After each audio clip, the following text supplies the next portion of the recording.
Welcome to ജാസസ് food book. ഇന്ന് ഞാനൊരു റെസിപ്പി വീഡിയോ ആയിട്ടല്ല കേട്ടോ വന്നേക്കുന്നത്. നിങ്ങളായിട്ട് കുറച്ച് കാര്യങ്ങൾ ഷെയർ ചെയ്യാനും അതേപോലെ തന്നെ ഞങ്ങളുടെ ഇന്നലത്തെ ഒരു നോമ്പ് തുറയുടെ വീഡിയോയുമാണ് കേട്ടോ ഇതിലുള്ളത്. അപ്പോൾ കഴിഞ്ഞ ആഴ്ച മുതലാണ് ഞാൻ ഒരു 5 മാസത്തിന് ശേഷം വീഡിയോ ഇട്ട് തുടങ്ങിയേക്കുന്നത്. അപ്പോൾ കുറേ ആൾക്കാരെ ചോദിക്കുന്ന എന്തേ വീഡിയോ ഇടാത്തത്, എവിടെയായിരുന്നു, നോട്ടിഫിക്കേഷൻ കിട്ടുന്നില്ല. നോട്ടിഫിക്കേഷൻ കിട്ടാനിട്ടല്ല, ഞാൻ 5 മാസത്തോളമായി വീഡിയോ ഇട്ടിട്ടാ. അതുകൊണ്ടാണ് ഞാനൊരു 5 മാസത്തിന് മുമ്പ് കമ്മ്യൂണിറ്റി ടാബിൽ ഇട്ടിട്ടുണ്ടായിരുന്നു ഇങ്ങനെ യൂട്യൂബിൽ നിന്ന് മാറി നിൽക്കുക എന്നുള്ളത്. അപ്പോൾ പ്രഗ്നൻ്റാണ്. അപ്പോൾ അതിൻ്റേതായ കുറച്ച് ബുദ്ധിമുട്ടുകളും കാര്യങ്ങളൊക്കെ ഉള്ളതുകൊണ്ട് തൽക്കാലത്തേക്കൊന്ന് യൂട്യൂബിൽ നിന്ന് മാറി നേതാണ്. ഇപ്പം അൽഹംദുലില്ലാ കുഴപ്പമൊന്നുമില്ല. ഇപ്പം എനിക്ക് 6 മാസമായി. നാട്ടിൽ പോയിട്ടില്ല കേട്ടോ, ഇവിടെ തന്നെ ഉണ്ട്. കുറേ പേരെ ചോദിക്കാം നാട്ടിൽ പോയോ എവിടെയാണെന്നുള്ളത്. ഇപ്പോൾ ഷാർജയിൽ തന്നെ ഉണ്ട്. അപ്പോൾ എന്താണ് നിങ്ങളുടെയൊക്കെ വിശേഷങ്ങൾ? എല്ലാവരും സേഫല്ലേ?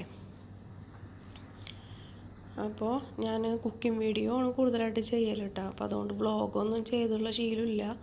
അപ്പോൾ ഇന്നത്തെ വീഡിയോ എന്താവും ഏതാവെന്ന് അറിഞ്ഞൂടാ. അപ്പോൾ എന്തെങ്കിലും തെറ്റുകുറ്റങ്ങളുണ്ടെങ്കിലൊന്ന് ക്ഷമിക്കാം കേട്ടോ. അപ്പോൾ നമുക്ക് വീഡിയോയിലോട്ട് പോവാം. സാധാരണ എനിക്ക് റമദാൻ മാസത്തിൽ കിച്ചണിൽ അങ്ങനെ പണി ഉണ്ടാവലില്ല കേട്ടോ. ഒരുപാട് വിഭവങ്ങൾ ഒരുക്കലൊന്നുമില്ല. കാരണം എന്താണെന്ന് വെച്ചിട്ടുണ്ടെങ്കിൽ തൊട്ടടിയിൽ തന്നെയാണ് പള്ളിയുള്ളത്. അപ്പം മക്കൾ മിക്ക ദിവസങ്ങളിലും നോമ്പ് തുറക്കാൻ വേണ്ടിയിട്ട് പള്ളിയിലേക്ക് പോകും. പള്ളിയിൽ നോമ്പ് തുറക്കാൻ ഭയങ്കര ഇഷ്ടമാണ്. മക്കളും പോവും, മിക്കപ്പോഴും ഹസ്ബൻഡും പോവും. അപ്പോൾ പിന്നെ എനിക്കധികം പണികളും കാര്യങ്ങളൊന്നും ഉണ്ടാവലില്ല. പിന്നെ നോമ്പ് തുറക്കാനൊക്കെ ആരെങ്കിലുമൊക്കെ ഉണ്ടെങ്കിലാണ് ഞാൻ കൂടുതൽ പരീക്ഷണങ്ങൾ നടത്തുക. അപ്പോൾ ഫസ്റ്റ് നോമ്പിനൊക്കെ എന്തായാലും ഇക്കടെ ജ്യേഷ്ഠന്മാരൊക്കെ ഉണ്ടാവലുണ്ട്. അപ്പോൾ അപ്പോഴാണ് ഞാൻ കൂടുതലായിട്ട് ഈ പൊരിയൽ സാധനങ്ങളും അതൊക്കെ ഉണ്ടാക്കിയിട്ട് അവരിലാണ് ആദ്യമായിട്ട് പരീക്ഷിക്കുക. എന്നിട്ടാണ് പിന്നെ യൂട്യൂബിൽ പോസ്റ്റ് ചെയ്യുക കേട്ടോ. നല്ലതായിട്ടുണ്ടെങ്കിൽ, നല്ല അഭിപ്രായം കാര്യങ്ങളൊക്കെ കിട്ടിയിട്ടുണ്ടെങ്കിൽ ഞാനത് യൂട്യൂബിൽ പോസ്റ്റ് ചെയ്യും. പിന്നെ അതുപോലെ തന്നെ ഒരുപാട് റെസിപ്പികൾ ഇങ്ങനെ ഇടയ്ക്കിങ്ങനെ പരീക്ഷിച്ചൊക്കെ നോക്കിയിട്ട് നമുക്ക് ആർക്കെങ്കിലും കൊടുക്കുമെന്നുണ്ടെങ്കിൽ കൊടുക്കലായിരുന്നു. പക്ഷെ ഇപ്പം അതിനൊന്നും പറ്റണില്ലല്ലോ. ഇപ്പോൾ ലോക്ക്ഡൗൺ ആയിട്ട് പള്ളിയിൽ നമസ്കാരവും ഇല്ല, അതുപോലെ തന്നെ നോമ്പ് തുറൊന്നുമില്ല. അപ്പോൾ വീട്ടിൽ തന്നെയുണ്ട്. ഇപ്പം ഇന്ന് ഞാൻ നോമ്പ് തുറക്കാനായിട്ട് പത്തിരിയും ബീഫ് കറിയാണ് ഉണ്ടാക്കുന്നത്. അപ്പോൾ അതിന് വേണ്ടിയിട്ടുള്ള സവാള എടുത്തിട്ടുണ്ട്. പിന്നെ അതുപോലെ തന്നെ ഇഞ്ചിയും പച്ചമുളകും വെളുത്തുള്ളിയൊക്കെ നന്നാക്കി എടുത്തിട്ടുണ്ട്. നന്നായിട്ടൊന്ന് ചതച്ചെടുക്കുന്നുണ്ട്. നാടൻ രീതിയിലുള്ള ബീഫ് കറിയാണ് ഉണ്ടാക്കുന്നത്. സവാള അതേ നീളത്തിൽ കനം കുറച്ച് അരിഞ്ഞെടുക്കുന്നുണ്ട്. സവാളക്ക് പകരമായിട്ട് നമുക്ക് ഉള്ളി എടുക്കാം കേട്ടോ. അപ്പോൾ അതേ സവാള വറ്റാൻ വേണ്ടിയിട്ട് വെച്ചിട്ടുണ്ട്. കുറച്ച് ഉപ്പിട്ട് കൊടുക്കുക. പിന്നെ അതുപോലെ തന്നെ ഇന്നത്തെ നേരം വൈകിക്കൊണ്ട് ഞാൻ ഒരു കുക്കറിൽ ബീഫ് ഇട്ടിട്ട് കുറച്ച് മഞ്ഞൾപ്പൊടിയും മുളക് പൊടിയും കുറച്ച് ഉപ്പിട്ടിട്ട് ഹൈ ഫ്ലെയിമിൽ കറക്റ്റ് ഒരു വിസിൽ വരുത്തിയിട്ടാണ് കേട്ടോ ബീഫ് കറി ഉണ്ടാക്കുന്നത്. എന്നിട്ട് ബാക്കി നമ്മൾ ഈ ഒരു മസാലയിൽ ഇട്ടിട്ടൊന്ന് വരട്ടിയെടുക്കുകയാണ് ചെയ്യുക.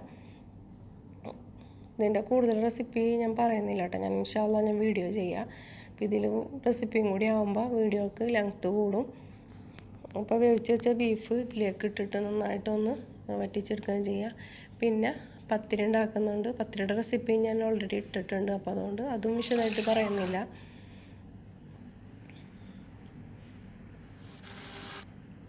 പത്തിരി ഇതേപോലെ ചൂടോടെയൊക്കെ നന്നായിട്ട് കുഴച്ചെടുക്കുന്നുണ്ട്.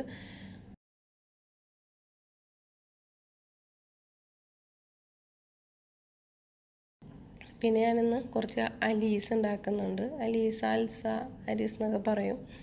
ഇതും സാധാരണയായിട്ട് നോമ്പിന് അറബി വീട്ടിൽ നിന്ന് കിട്ടലുണ്ടായിരുന്നു കേട്ടോ സ്ഥിരമായിട്ട്. ഇത്തവണ ഞാൻ വീട്ടിൽ തന്നെ ഉണ്ടാക്കലാണ്. ബീഫിലാണ് ചെയ്യുന്നത്. അത് കുക്കറിൽ ഒരു 5-6 വിസിൽ വരുത്തിയിട്ട് ഈ ഗോതമ്പ് വേവിച്ചെടുക്കുന്നുണ്ട്. ഇതിൻ്റെ റെസിപ്പി ഞാൻ ഇൻഷാ അല്ലാഹ് ഇടാം കേട്ടോ.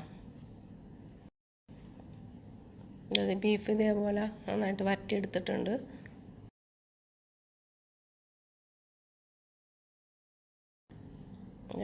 മക്കളാണ് കേട്ടോ പത്തിരിയൊക്കെ ഉണ്ടാക്കാൻ വേണ്ടിയിട്ട് ഹെൽപ്പ് ചെയ്ത് തരുന്നത്. അപ്പോൾ അവർക്ക് പത്തിരി നല്ല ഇഷ്ടമാണ്.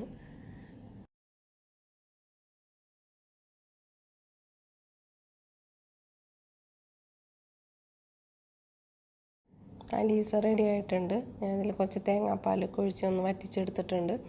ഇത് പാത്രത്തിലേക്ക് ആക്കിയിട്ട് മാറ്റി വെക്കുക. പിന്നെ ചെറുനാരങ്ങ വെള്ളം ഉണ്ടാക്കുന്നുണ്ട്. അതുപോലെ തന്നെ മുസമ്പി ജ്യൂസ്. അതൊക്കെ അങ്ങനെ വെറുതെ പറഞ്ഞു പോവേണ്ട. പിന്നെ ഫ്രൂട്ട് സലാഡ് ഉണ്ടാക്കുന്നുണ്ട്, കസ്റ്റാർഡ് വെച്ചിട്ടാണ് ചെയ്യുന്നത്. അപ്പോൾ ഫ്രൂട്ട്സ് അരിഞ്ഞ് വെച്ചിട്ടുണ്ടെങ്കിൽ ആരും അങ്ങനെ കഴിക്കില്ല. അതേപോലെ ഫ്രൂട്ട് സലാഡ് ഉണ്ടാക്കിയിട്ടുണ്ടെങ്കിൽ എല്ലാവരും കഴിക്കും. അപ്പോൾ കൂടുതൽ ഇങ്ങനെ തന്നെ കേട്ടോ ചെയ്യൽ.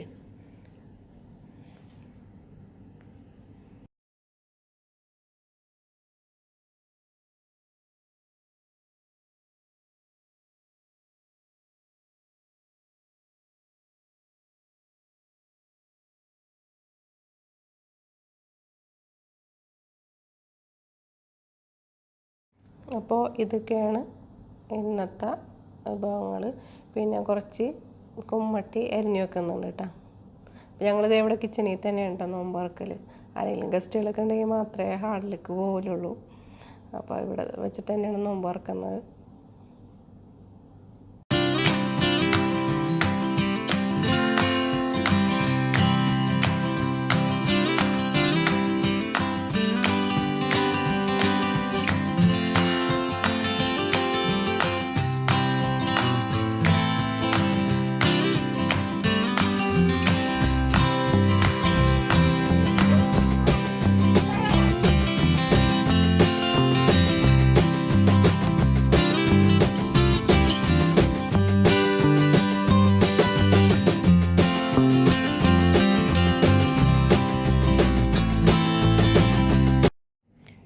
മഗ്‌രിബ് നമസ്കാരം കഴിഞ്ഞ് അതുപോലെ തന്നെ തറാവീഹും കഴിഞ്ഞിട്ടാണ് കേട്ടോ ഞങ്ങൾ നാസ്ത കഴിക്കൽ. അപ്പോൾ ഇതേപോലെ കഴിക്കാൻ വേണ്ടിയിട്ട് മക്കളൊക്കെ കഴിക്കാൻ വേണ്ടിയിട്ട് ഇരുന്നിട്ടുണ്ട്. അപ്പോൾ ഇതാണ് ഇന്നത്തെ ഞങ്ങളുടെ നോമ്പ് തുറ. അപ്പോൾ വീഡിയോ ശരിയായിട്ടുണ്ടോ എന്ന് എനിക്കറിയില്ല കേട്ടോ. ഒന്നാമത് പരിചയമില്ല വ്ളോഗ് എടുത്തിട്ട്. അപ്പോൾ എന്തെങ്കിലും തെറ്റുകുറ്റമുണ്ടെങ്കിൽ ക്ഷമിക്കട്ടോ. അതുപോലെ എല്ലാവരുടെയും ദുആയിൽ ഉൾപ്പെടുത്തുക.